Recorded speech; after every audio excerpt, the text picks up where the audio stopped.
చూస్ country delight, live better. ఇప్పుడే country delight యాప్ని download చేసుకోండి. నమస్తే, వెల్కమ్ టు సుమన్ టీవీ. ఇక్కడ స్క్రీన్లో కనిపిస్తున్న స్వీట్ పేరు ఏంటి అని అడిగితే టక్కున ఎవరైనా చెప్పేస్తారు, మైసూర్ పాక్ అని. కానీ నేనేమంటానంటే ఈరోజు నుంచి ఇది మైసూర్ పాక్ కాదు, మైసూర్ శ్రీ దీని పేరు. అందరం కూడా ఈసారి నుంచి మనం పిలిచేది మైసూర్ శ్రీ అని పిలవాలి. ఎందుకంటే మైసూర్ పాక్ అంటే పాకిస్తాన్ కదా. పాకిస్తాన్ అన్న ఒక థాట్ వస్తుంది మైసూర్ పాక్ అనగానే.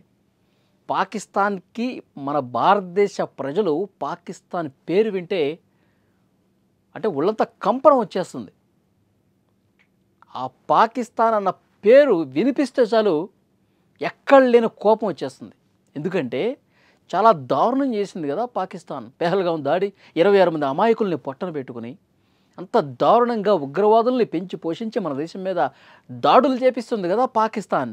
అలాంటి పాకిస్తాన్ పేరు ధ్వనించే పదాలు మనకెందుకు అనుకున్నాడు ఒక స్వీట్స్ షాప్ ఓనర్. రాజస్థాన్ రాష్ట్రం జైపూర్లో త్యోహార్ స్వీట్స్ అని ఒక ఫేమస్ స్వీట్ షాప్ ఉందండి. ఆ యజమానికి వచ్చినటువంటి ఆలోచన ఏంటంటే, షాపులో మైసూర్ పాక్ ఇవ్వండి 1/2 కిలో, మైసూర్ పాక్ చివరిన పాక్ ఉంది కదా, ఆ పాక్ అన్న పదంతో 4-5 రకాల స్వీట్స్ ఉన్నాయి. ఆమ్ పాక్, మోతీ పాక్, గోండ్ పాక్, ఇట్లా స్వీట్ల పేర్లన్నీ ఉన్నాయి. అందరూ వచ్చి ఆమ్ పాక్ ఒక 1/2 కిలో, మైసూర్ పాక్ ఒక 1/2 కిలో. ఈ పాక్ ఈ పేరు విని చిర్రెత్తుకు వస్తుంది ఆయనకి. ఆ పనికిమాలిన పాకిస్తాన్ పేరు ధ్వనించేలా నా స్వీట్లు ఎందుకు ఉండాలి అని అనుకున్నాడు ఆయన. కాబట్టి ఆయనకు ఒక దేశభక్తి ఉంది కాబట్టి పాక్ ఉన్న ప్లేస్ మొత్తం కూడా ఆ పాక్ ఉన్న పదాన్ని తీసేసి శ్రీ అని యాడ్ చేశాడు. మైసూర్ శ్రీ, గోండ్ శ్రీ, మోతీ శ్రీ, ఆమ్ శ్రీ, ఇట్లా తన స్వీట్లన్నిటికీ శ్రీ యాడ్ చేశాడు. పాక్ ఉన్న ప్లేస్ మొత్తం కూడా ఆయన డిలీట్ చేసేసి. ఇది కదా నిజమైన దేశభక్తి. ఆ పాకిస్తాన్, ఆ ముష్కర మూకలు కలిగినటువంటి ఆ దేశం, ఆ పనికి మాలిన ఆ చెత్త దేశం పేరు నా స్వీట్లలో, నా స్వీట్స్ ఉన్నటువంటి ఆ పేర్లలో కనిపించకూడదు, వినిపించకూడదని చెప్పి భావించి దేశభక్తి కలిగినటువంటి అతను తన స్వీట్ పేర్లన్నీ మార్చేశాడు. ఇది కదా ఎంతో కొంత దేశభక్తిని మనం చూపించాలంటే. అతను ఒక మాట అంటున్నాడు, సరిహద్దుల్లో ఉన్నటువంటి జవాన్లే కాదు దేశభక్తిని కలిగి ఉన్నది.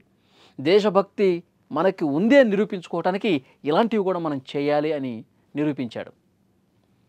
సో ఇక్కడ మనకి క్లియర్గా అర్థమవుతుంది, పాక్ అన్న పేరుని తీసేశాడండి. అంటే యాక్చువల్గా ఇక్కడ ఒక మాట చెప్పుకోవాలి మనం.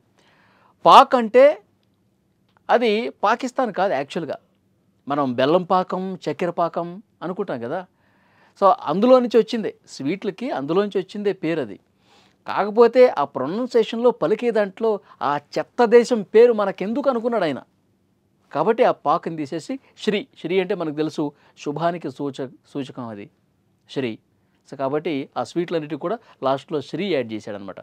సో మనం కూడా రేపొద్దున ఏ స్వీట్ షాప్కి వెళ్ళినా మైసూర్ శ్రీ ఒక 1/2 కిలో ఇవ్వండి అనాలి.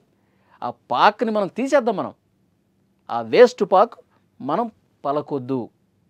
వాళ్ళకి ఇలాంటి చాలా ఉన్నాయండి. మనం బుద్ధి చెప్పాల్సింది వాళ్ళకి.